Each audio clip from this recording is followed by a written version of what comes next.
Hello, everyone, and welcome. My name is Christiana Manzacco. I'm the Director of Government Marketing with Dealroom. Thank you all for coming to the second in the Dealroom Talks series, focused on tech talent and startup ecosystems. So for today's session, we're joined by three expert panelists who will share their perspectives on attracting and retaining tech talent in their ecosystems, from Amsterdam to Atlanta and Montreal. So before we begin, we'd like to share some of our insights on the topic at hand. So first off, by asking the question, why do startup jobs even matter? A question which perhaps some of you in the audience have had to answer at one point or another to justify the work that you do. And before we begin, we think it's important to level set on what a startup company is and what it isn't. Chiefly, it's a venture where the founder has skin in the game in terms of their own assets, their own time, and their IP. Essentially, they're the ones bearing the risk of this pursuit. These companies are growing, they're iterating fast, they're exploiting technology to create innovations from ideation to product market fit, and hopefully, eventually, scaling. And many of these companies do fail along the way, hopefully quickly. With that said, though, only less than 30% will even make it to the point of scaling, raising a Series A and beyond. So the reason that many of us are here today having this conversation is because we know that scalable startups are the engines that really drive economic growth and job creation in many regions around the world. In fact, startups have been found to grow approximately 3 times as fast as traditional companies. And of course, that's very interesting to us as economic developers. We can see here also how, on an annualized basis, startup verticals like health tech, ed tech, and mobility actually add jobs even 20 times faster than their conventional industries. Though it should be noted that it's not a zero-sum game as far as job creation is concerned, and tech successes across these sub-industries serve to grow the foundational industries as well. And contrary to what may be widely believed, VC-backed companies actually account for an impressive percentage of the total jobs in the market, with more established ecosystems like the Bay Area seeing almost 70% of their jobs being created by VC-backed companies. And we see very exciting opportunity for job creation, particularly in the emerging ecosystems as that flywheel continues to turn. So some of you may be questioning the mention of VC-backed companies specifically. And yes, we have found that VC funding is indeed a catalyst for job growth. We can see here how the average size of a team follows an exponential growth trend as companies raise VC rounds. Through funding, startups receive financial resources, but they're also accountable for achieving the milestones that come along with that funding, which pushes startups to build out their teams strategically to reach their goals. So now let's turn our attention to the conversation at hand. Today's topic, talent. So although we reference tech jobs often, startups aren't just about tech, not just about tech jobs either. In fact, our employment research in the Netherlands found that growing startups require a broad variety of skills across many of the traditional roles and departments which you would find in a corporation, such as accounting, marketing, HR, and project management. So really, the startup job landscape is much broader than we would have initially thought. Sometimes we get bogged down in what retention looks like in our ecosystems and as it relates to talent. As tech talent plays musical chairs, swapping to different startup companies around the ecosystem. Something we would do well to remember, though, is that startups breed startups. And when startup employees learn the ropes and succeed at one, they often turn into founders and create many new and even more successful startups. Like we've seen in examples like the PayPal Mafia in the Valley and even the N26 Mafia now in the EU. It should be mentioned that these are not at all crime related, but we can see that these individuals gaining startup experience overall is very beneficial, and it creates that flywheel in terms of creating a strong startup ecosystem. So if you'd like to explore more deal room thought leadership and research, which we often co-create with our partners, we encourage you to take a look using the QR code here. So now I'd like to set the stage to speak with our panelists. As we can all attest, the last few years have seen major shifts in the way we work and even where we live. Talent is now migrating fast and realizing that a city center rent bill is no longer a requirement. Moreover, we've seen connections drawn between new technologies, employment, and inequality, which has opened up opportunity for emerging tech hubs to provide more open and more inclusive options for mobile talent of all different backgrounds. So with me here today, I have our lovely panelists. We have Igneta from Startup Amsterdam, Lexi from Invest Atlanta, and Jean-Philippe from Startup Montreal. So welcome to you all.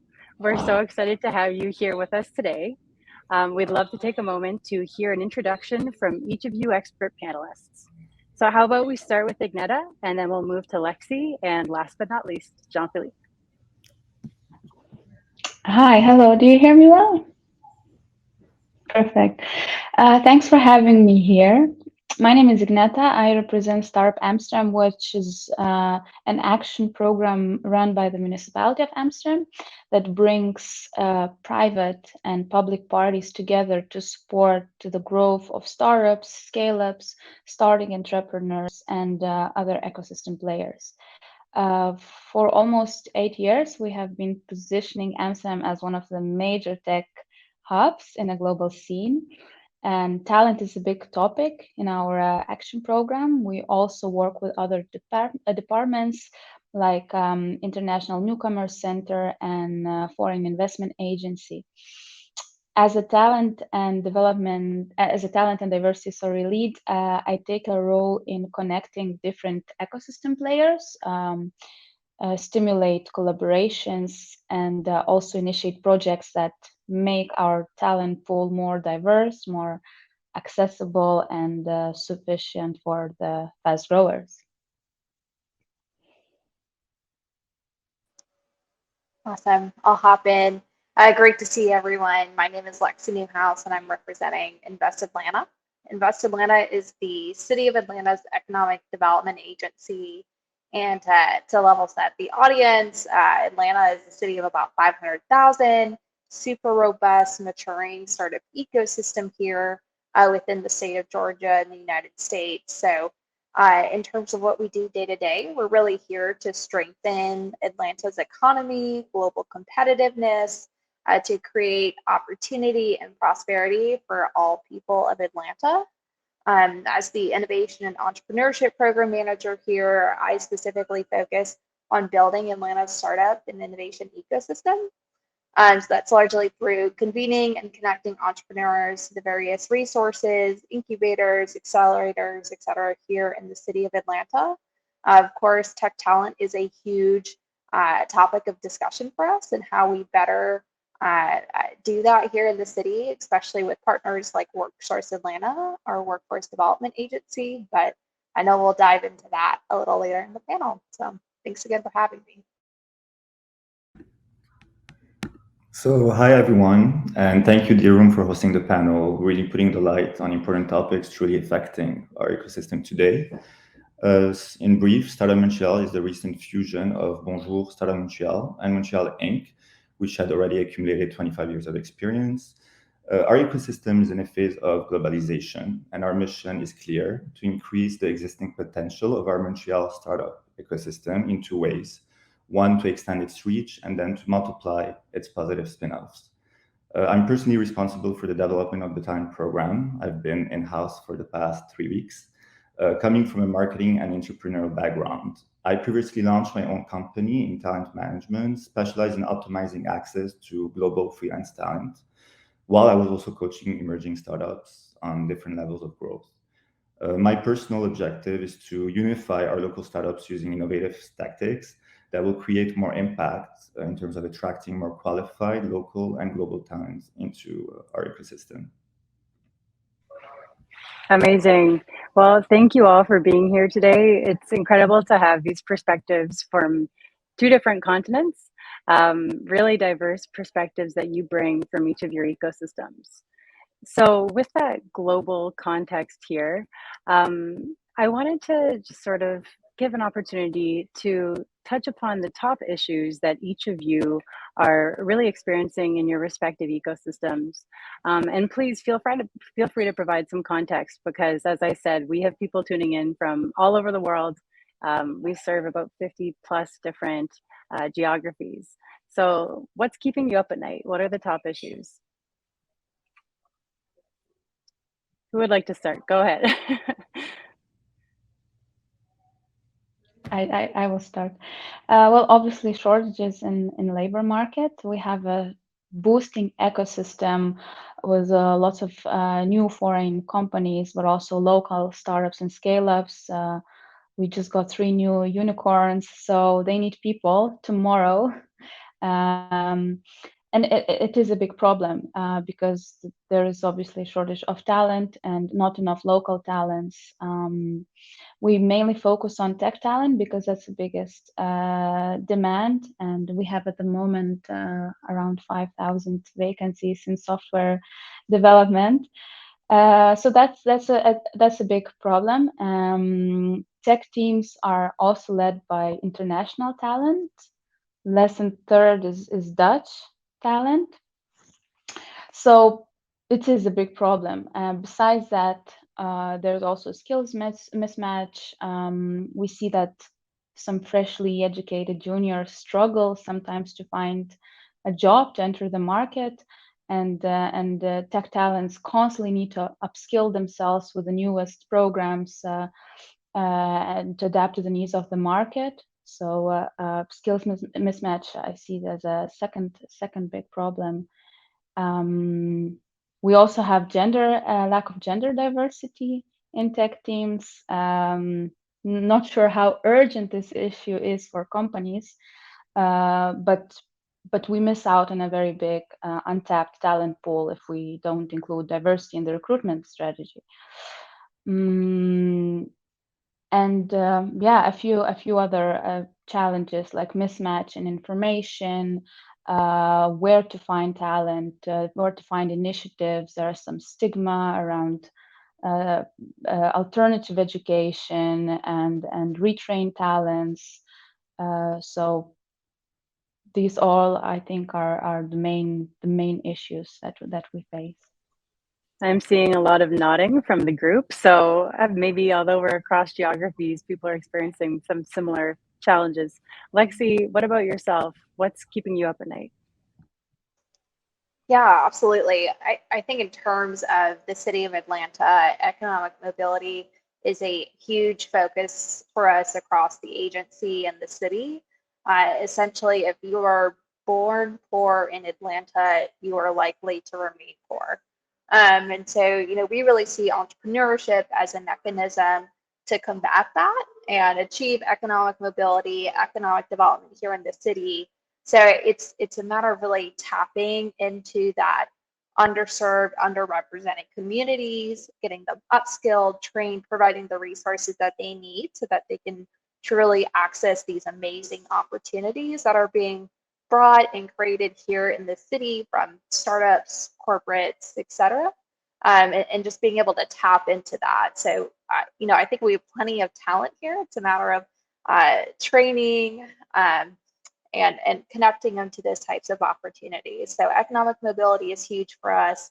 And of course, ensuring a diverse pipeline.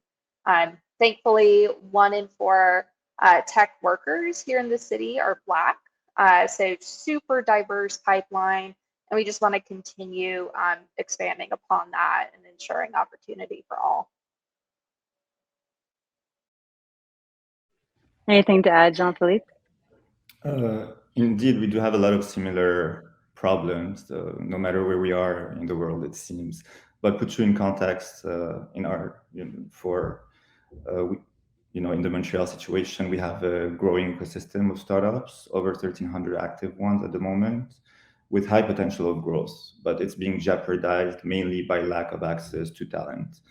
One of the first problems is a shortage of IT talent caused by not only a high demand, but a highly competitive market that is unbalanced with the presence of bigger sharks like Google, Amazon, which makes it difficult for startups or scale-ups to attract enough local senior talents. On one side, we see talents who are learning from the best in the industry, but on another, they are contributing to creating kind of monopoles in tech advancement. A second problem is, and one of our main issues today that we would like to really focus on, is retaining our local talents who are relocating towards bigger hubs. So it really makes us wonder if we should focus on retention first to then ensure better attraction. Very interesting. Thank you all three of you for sharing. So, as I said, I mean, we have folks joining us today from all around the world, and I'm sure they'd love to hear more about some of the initiatives and the tactics that each of your organizations are employing to actually combat some of these challenges and to really attract talent and retain it. So, I'd love to hear from each of you. What are 2 to 3 initiatives that you're spearheading to meet some of these needs in your communities? I guess I'll start again. From attraction point of view, the city has a new focus, a new message, very ambitious one. We want to become the most sustainable and innovative region in Europe, a full donut city, a fully circular economy by 2015. So 50, therefore we need in forward-looking looking entrepreneurial and creative talents that want to develop smart solutions for today's and tomorrow's challenges. So sustainability topic became more prevalent. Therefore, we need to adapt with our strategies and projects. Another point for attraction is that local government is supportive newly arrived internationals with official immigration and administrative matters. I think that's our strength. We have very attractive elements like 30% ruling, which is a tax advantage for highly skilled migrants. We also have orientation year, which allows recent graduates to stay in the Netherlands for extra 12 months without a work permit. And we also have startup visa, which attracts foreign entrepreneurs in the Netherlands. So that also helps in attraction. And the third element, we don't miss out on international events like Web Summit, Slush, South by Southwest, to attract talent. We also go to, every year we go to participate in MIT European Career Fair in Boston to attract the top tier US, Harvard, MIT talents. And we're there with the whole Dutch delegation. And we also welcome other international delegations to show them the ecosystem, tell about the ecosystem and opportunities, and connect with partners. So these are the main initiatives that we do for attraction.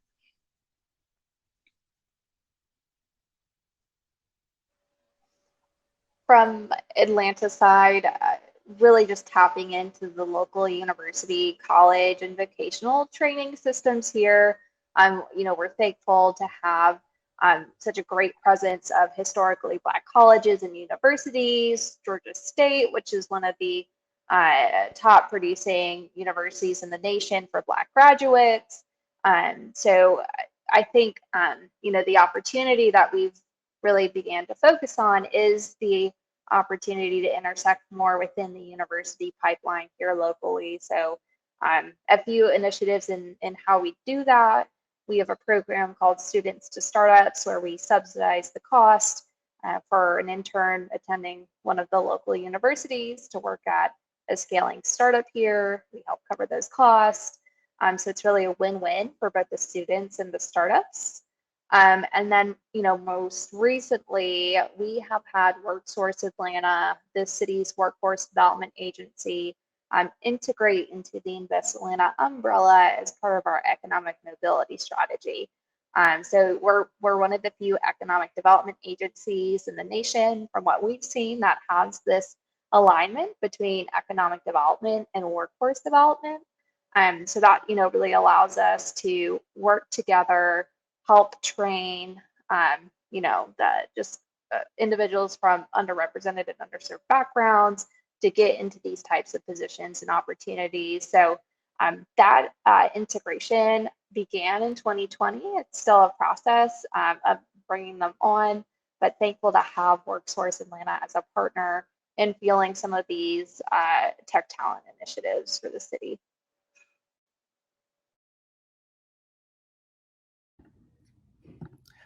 So on our side, there's two major initiatives. One is to really attract global talents. We have international associations who are doing that, have been doing that since a couple of years now, like Montreal International with their program I Choose Montreal, which is an initiative helping to attract and retain international talent by offering exclusive legal, professional, ongoing support programs on top of a platform of local jobs targeted specifically to international workers. With that, we witnessed twice more international workers recruited compared to 4 years ago, half of them being in tech. To support this data, we can see in the most successful IT recruiting firms of our ecosystem, up to 1/3 of the senior tech talent acquired now come from another country, which is a pretty good, big number. On another side, we really focus on the academic growth, which is supported by the government funding a lot of initiatives. One major one is $40 million invested after COVID to support the academic training of up to 2,500 tech students for college degrees and micro programs related to all sort of tech programs like web programming, interactive media, web dev, and AI, and much more. Internally, we're also building the Growth Hacking Academy, which supports our hypergrowth program that has just starting in a month. We're targeting first of 25 selected scale-ups that are part of our hypergrowth program to take advantage of complementary growth hacking courses, help train their senior employees, added to peer-to-peer session between executives at different scale-up levels to actually learn and grow mutually during the 6 months program. So that's a couple of initiatives, considering also that after COVID, there's been a big academic shift towards careers in tech, from service and tourism jobs, and many more women enrolling. So we see the necessity to adapt to a fast acquisition of new tech skills, which is more current with younger skilled employees rather than senior ones today. And also acquiring permanent employment locally or globally has become very challenging, resulting in higher demand for contractual jobs with special set of skills. So we can see a lot more, being in demand more than permanent positions often. This is mainly the case because of a growing niche of freelance talents who are mostly attracted to the scope of a specific project rather than a company name. So, That's very interesting. And I can imagine, given your background at Ego Solutions, you have a really good, interesting perspective that you bring in terms of freelance talent and what that looks like in relation to the overall talent landscape. So, Jean-Philippe, you've led me very well into my next question.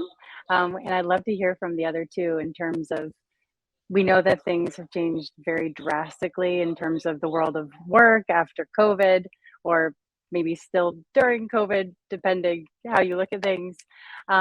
So what changes have you noticed in your ecosystem now that the pandemic has slowed down a bit?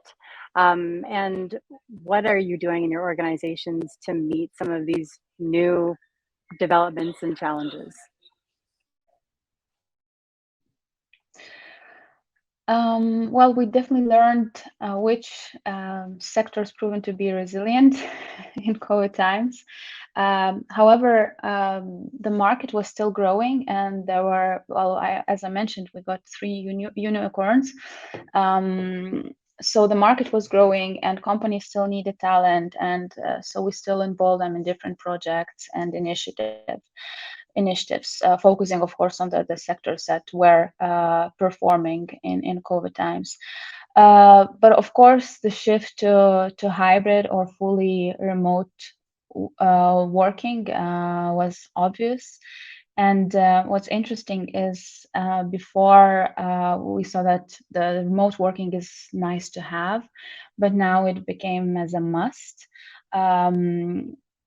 I saw the survey of 500 developers, and they said that the sort of the main outcome was that they're not considering a new job if it doesn't provide any hybrid fully remote opportunities. And on top of that, they also expect to get benefits from working from home. So when it comes to commute, from equipment to meals, etc. So the standards are really rising. From companies' point of view, we noticed more tolerance for reskilled and upskilled talent, and also for talent from different underrepresented groups. And self-taught developers or from online courses, boot camps. So the shift to skills over diploma mindset, pretty much, also because of shortage of talent. And companies started to look nearby, more internally, more talents in the Netherlands rather than scouting people from abroad. And what's also interesting, what I found interesting myself, is that developers want to start their own businesses, tech businesses. Again, from the same report, from the same survey, 1 of 5 developers think of starting their own business. So we lose on that talent, but we win from having more startups, tech startups. So that was an interesting insight as well. And of course, shift in trends, increased in blockchain and crypto. Yeah. I think Atlanta has seen similar trends in terms of balancing this remote, flexible work style. It's increasingly becoming more competitive as we have more and more amazing tech corporations announce new offices here in Atlanta, such as Google and Microsoft and Airbnb, that can offer 100% remote or hybrid, and great benefits and salary. So we're certainly seeing challenges for startups being able to compete with that. At the same time, there's really been an eagerness and an energy to get back out and be in person. Atlanta has a super vibrant ecosystem in terms of events, plenty of co-working, incubator, accelerator spaces. So we've had several work days with Zane Access, Goody Nation, some of our other entrepreneur support organizations here in the city, and I've had a huge turnout. So I think there's certainly an interest in having the flexibility of work from home, but at the same time, Atlanta's ecosystem is super connected. It's a small, big city. Everyone knows each other, so there's certainly interest for getting back out in the community as well. Thank you both. Jean-Philippe, did you have something to add? A lot of similarities. Things have changed. We are moving towards a global connectedness. So again, more global initiatives, more assistance towards acquiring international talent for sure. Locally, we've seen rapid growth in number of, again, international hires after a drop between 2019 and 21. Since Montreal is the only French-speaking hub in America, it's the first one that is considered by French-speaking Europeans and North Africans looking to relocate on that side of the world. which also explains recent high gains in acquiring talents from francophone global markets such as France and Maghreb countries. Again, I don't want to repeat myself here, but we're really also capitalizing on juniors and interns. So that's something that we have a very big hub of international students in Montreal, over 45,000 ones. And we try to facilitate their immigration process and work visas, which is crucial to hiring juniors within startups, and offer them more responsibilities. We have seen some interns turn to team leads in the matter of a year and a half, and truly gain a lot of experience and credibility within a short period of time within startups. There's a boost of participants to micro programs and tech bootcamps, as seen in many local incubators, such as one of the leaders of our tech coding bootcamp programs called Vagan, who's been witnessing a female participation of 40% during their recent junior academic programs. It's important to note that most graduates at even junior positions here are guaranteed a 97% employment rate locally. So the need for junior position is as high because they try to retain them and maybe make them access to senior position faster that they would maybe in a bigger company. So it's a way to retain talent that's been working. That's amazing. And I'm loving to see that you're focusing within of developing this up and coming young talent to really serve to meet the needs of your startups. So that's very refreshing. So I'm just gonna change course a little bit here. So all of you are working in economic development, and if we think about the audience of who we have here today, that's mostly who we have around the table. People are very interested in hearing how you're all doing your work day to day. And I think that it's a real opportunity for us to learn from one another. So in the interest of raising our game, I guess, as economic developers, so in your opinions, what are the ecosystems who are just hitting it out of the park, doing well when it comes to attracting tech talent to their ecosystems? Any ideas that come to mind? Well, this kind of gets to your initial presentation of the ecosystems that are attracting venture capital are attracting the human capital. They have the talent. I mean, Georgia saw a huge jump. There was like a 5.3% job growth rate from venture-backed companies in 2020. And so I think the ecosystems that we really look to are have strong venture-backed companies and therefore can afford to bring on this tech talent. So in terms of the US, of course, California, Massachusetts, New York, Texas, they're really leading the charge for that. And I think it's because they have such a strong emphasis and ecosystem of venture capital. They're able to create and provide those venture-backed jobs. So, from a city perspective, of course, we're looking internally at the local talent we already have, but also how do we seek outside capital to ensure that the startups and scale-ups here have the resources that they need so that they can scale, continue hiring, and continue doing the great work here in the city of Atlanta.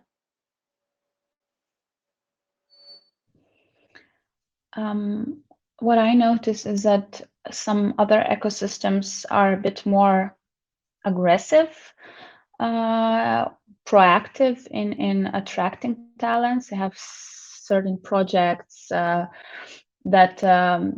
almost look commercial, but they're city initiated. So it's interesting to see how proactive they are of attracting the certain type of talent. Amsterdam was always very careful with proactively attracting, because we have a lot of people and of course some problems like housing and also international schooling.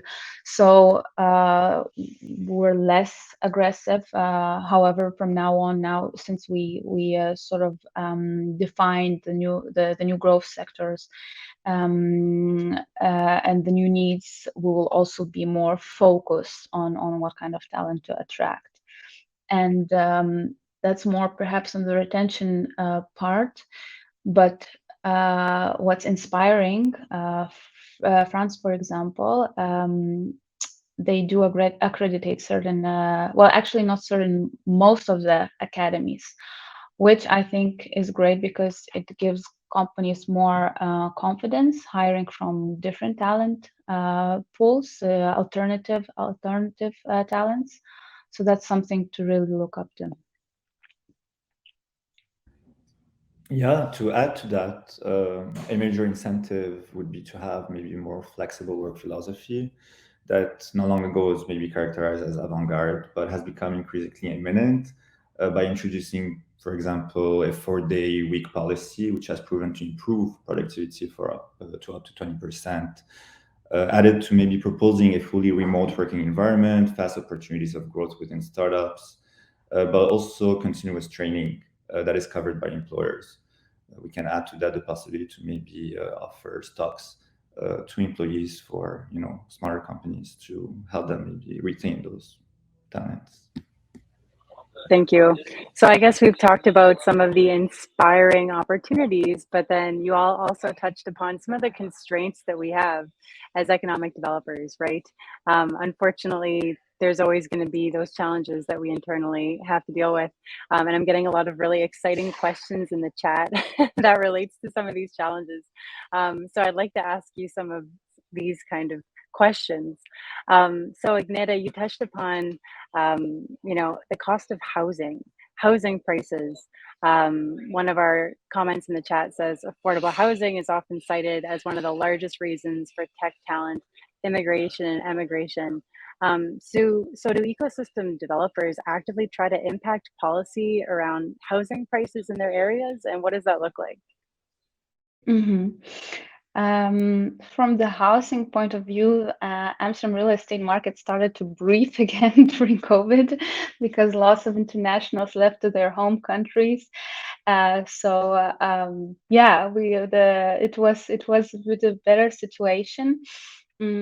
But overall, the city, even during COVID and before COVID, were highly encouraging people to live outside the city center, and outside the city center means that it's still within 30 minutes by train, which is very, very quick, right? And we also implemented certain tools, and we have the whole team that is working on supporting people choosing the other areas in the city center.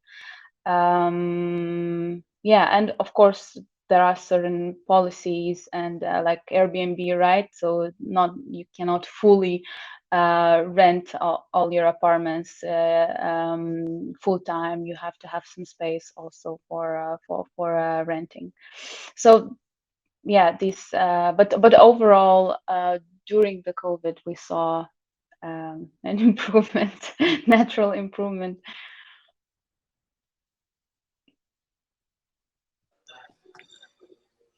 Lexi, would you like to chime add? in real quick. Yeah, sure. So, Invest Atlanta, of course, we have our economic development arm, our workforce development arm, and a community development arm.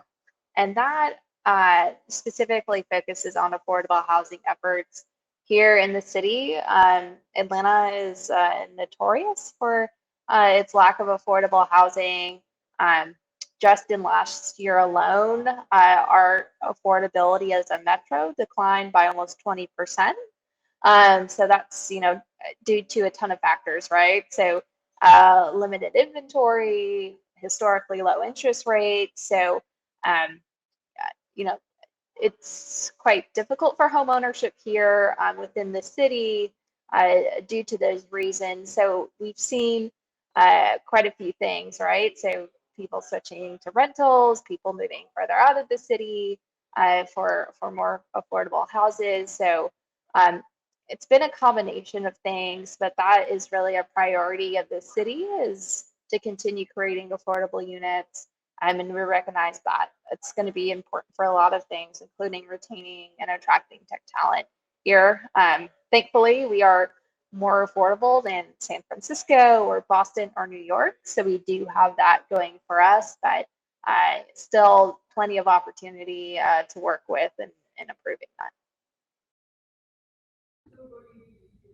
Thank you for that. Oh, go ahead. Sorry. So on the Montreal side, although it's been a very competitive buying market for the recent years, we still have one of the lowest rent tech wage ratio with a 13% ratio. It's one of the lowest, in America.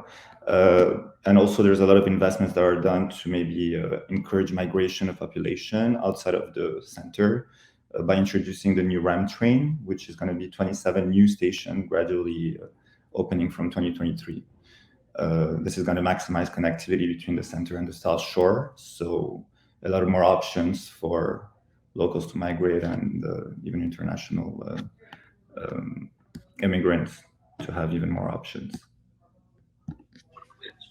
Great. Thank you for that.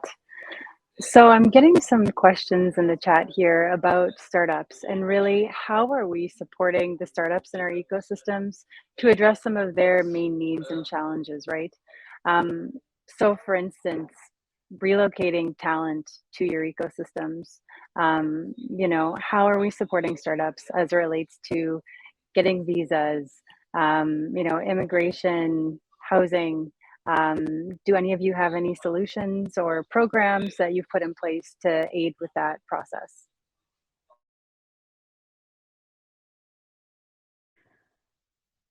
Yes, so when it comes to actually any projects, any events that we participate at, we always take a few startup scale-ups to represent the ecosystem together. We try to connect them with talents, but we also help them with different questions, like also funding, scaling abroad, different events, even office spaces. So we do consult, we do provide information. And of course, we have a one-stop shop, which is in Amsterdam, International Newcomer Center, and they take care of visa and you can make an appointment. So it's a very smooth process, and I hear from internationals that they really like that. It's easy, it's not complicated, and the help is right here. And the other thing important is that not only welcoming, but also making companies and also entrepreneurs and talents feeling like home. So one thing is to attract, but another one is help them feel like home so that they stay, meaning that connecting with cultural events, connecting with hubs, with parties, with different players, with corporates, with accelerators.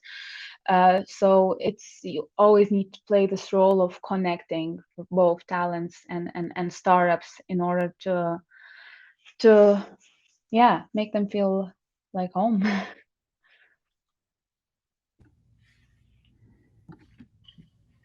Great. Well, thank you, Agneta, for that. Jean-Philippe, do you have something to add?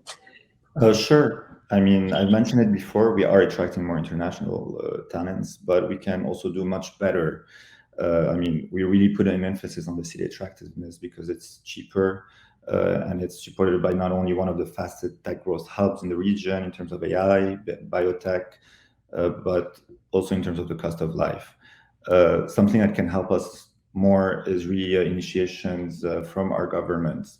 As suggested by the Council of Canadian Innovators, we need to introduce a technological visa to attract talents from outside of Canada without them being conditioned to a job offer. We need to also to recognize further the competence and the equivalence of diploma for immigrants to guarantee such reforms overall in Quebec.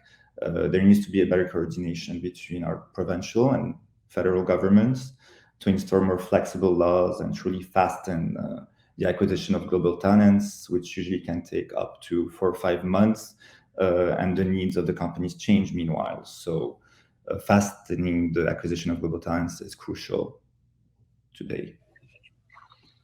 Thank you for that. So I'd like to ask another question that I've prepared here, and don't worry, everyone, we have a Q&A session right after this, so I'll get to answer some of your questions as well, or pose them to the panelists. But before we go there, I'd like to talk about diversity and inequality. So we mentioned the connection between new technologies, employment, and inequality has recently received significant attention as well. So I know, Lexi, I've been looking at your LinkedIn, and I saw that you really have a focus on equity within Invest Atlanta. About 80% of your startups are minority-owned firms, and 44% are women-owned, which is very high. So can you tell us more about that? And then some other panelists, I know you also have strong feelings about what you're doing in your ecosystems on this. Yeah, absolutely. Great question.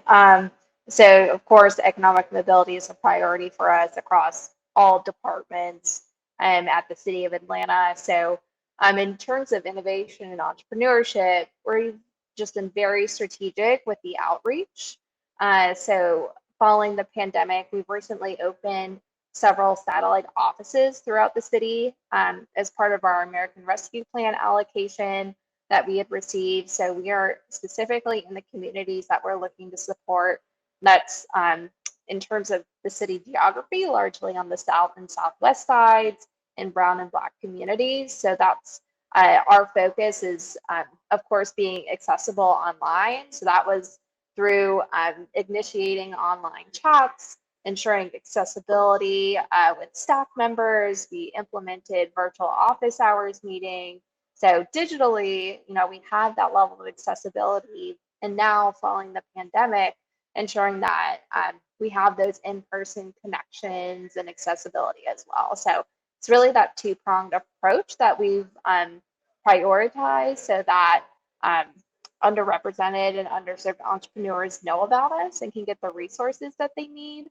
And it's also developing programs specific to their needs. So we're a part of a National League of Cities commitment focused on increasing capital investment into Black entrepreneurs. We were recently awarded from the Small Business Administration for technical assistance services, for government contracting, procurement, and certifications for underserved and underrepresented entrepreneurs. So, one, prioritizing the connectivity of the ecosystem, but then also providing the proper resources and programs to connect those entrepreneurs too, has been our approach.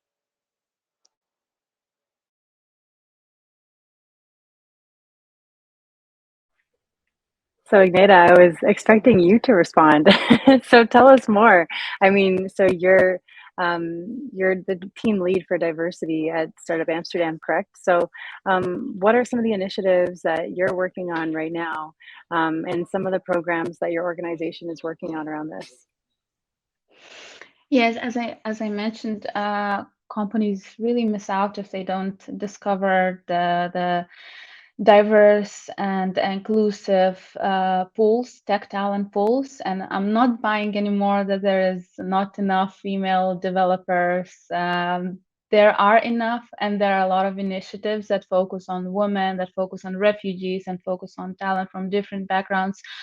You just need to put extra effort and know where to find them, and that's why we are here, right? So since we notice that it's not really lack of those people, but just the sort of the mismatch, or if one party cannot find another one, we came up with a project called Thomas, which is a map of different reskilling, upskilling, lifelong learning initiatives in Amsterdam region. That shows what's out there, shows different initiatives, what are they working on, what they can offer, and also encourages companies to collaborate on diversity in tech, to attract more females in tech, to maybe compensate education fee, to maybe become a role models for different target groups. So there are a bunch of ways, many different ways how how the companies can contribute to the local talent pool, but also benefit from a diverse talent pools. And that's the goal of Thomas, to leverage the local talent pool and show the ways of connecting with diversity initiatives.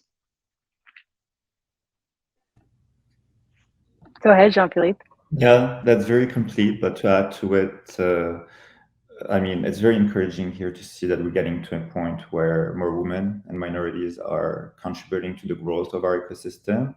And it's really supported by the success of some of our in-house programs, such as Found Hers and Recharged, that really focus exclusively on helping women entrepreneurs grow their businesses.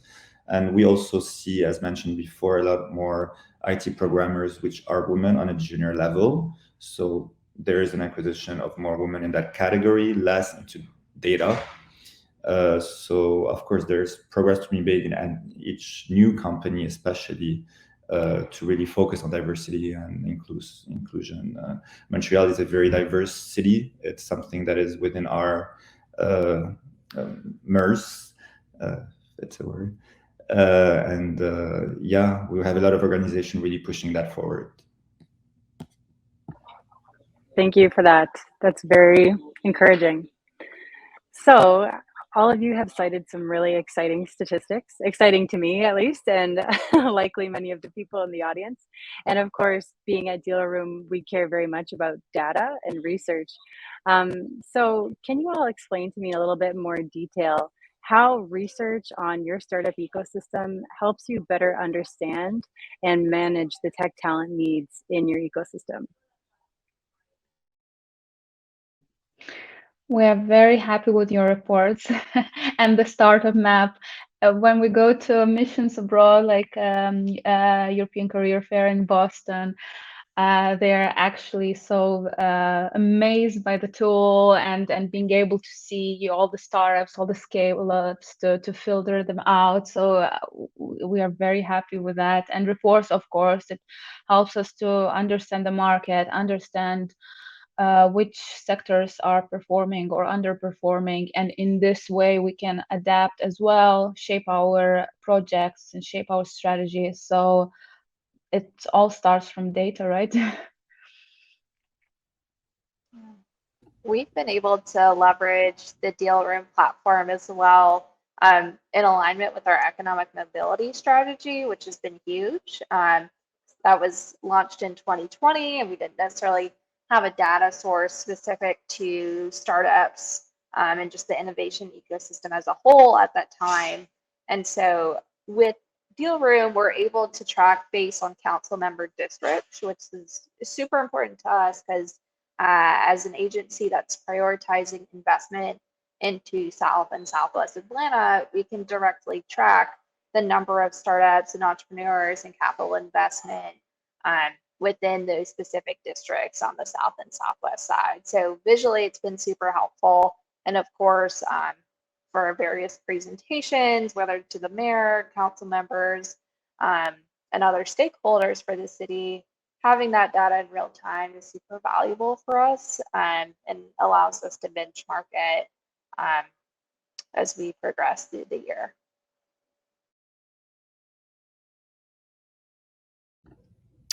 Yeah, to add to that, again, I've been here for 3 weeks now, but all the reports that have been given to me until now has been very, very helpful. A lot of it also comes from Startup Genome, which help position our ecosystem in front of the other ones and really understand where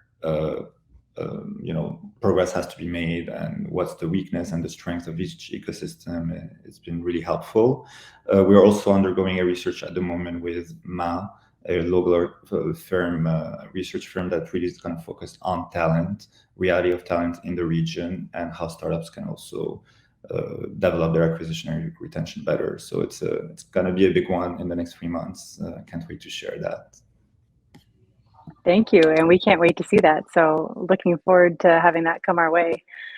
So, I mean, because the Dealroom Talks session of events is about you all learning from each other and really building a network of ecosystem developers around the world, I would just like to put it out there. Do any of you have any questions for each other that you'd like to ask? I have a question.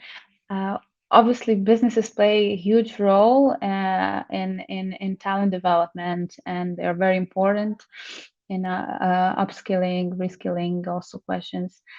I'm wondering how you engage businesses in your projects, and are there any challenges? How do you address them?